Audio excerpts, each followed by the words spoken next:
Miss Martin Muses. Welcome to Miss Martin Muses, where we muse upon what makes me laugh, makes me cry, makes me happy, makes me sad, or just really ticks me off.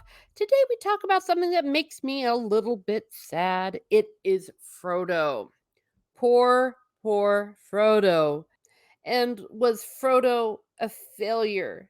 For those that have read Return of the King or seen the movie, know he claimed the ring for his own. And the only reason why the ring was destroyed was because Gollum went all crazy, bit off his finger, took the ring, then fell into the lava.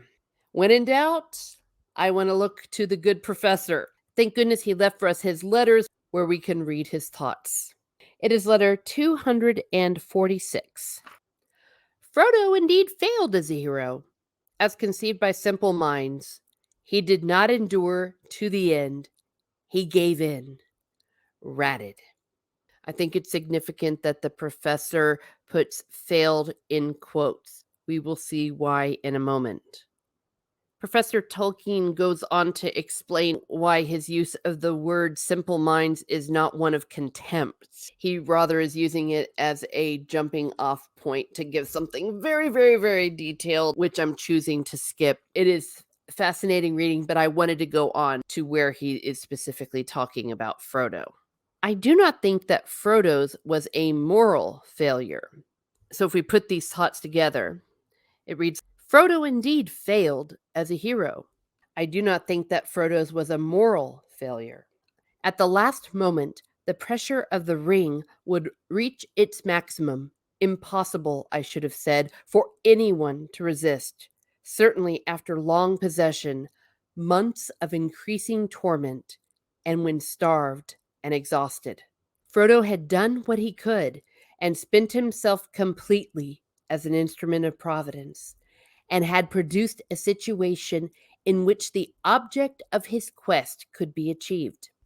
His humility, with which he began, and his sufferings were justly rewarded by the highest honor, and his exercise of patience and mercy towards Gollum gained him mercy. His failure was redressed. We are finite creatures with absolute limitations upon the powers of our soul-body structure in either action or endurance. Moral failure can only be asserted, I think, when a man's effort or endurance falls short of his limits, and the blame decreases as that limit is closer approached. I'm skipping a few sentences here. Frodo undertook his quest out of love, to save the world he knew from disaster at his own expense, if he could, and also in complete humility, acknowledging that he was wholly inadequate to the task. His real contract was only to do what he could, to try to find a way, and to go as far on the road as his strength of mind and body allowed. He did that. I do not myself see that the breaking of his mind and will under demonic pressure after torment was any more a moral failure than the breaking of his body would have been, say, by being strangled by Gollum or crushed by a falling rock. That appears to have been the judgment of Gandalf and Aragorn, and of all who learned the full story of his journey. Certainly nothing would be concealed by Frodo. But what Frodo himself felt about the events is quite another matter, and a matter for another video.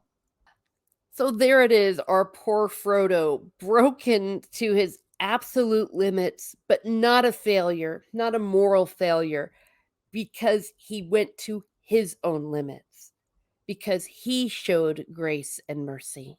That paid off a great dividend when it mattered most. Well, what do you all think? Let's talk about Frodo's failure and what it means for him or what it means for us in this crazy world. Have a great day, everyone. Have a great day. And be certain, if you have a failure, it is not a moral failure.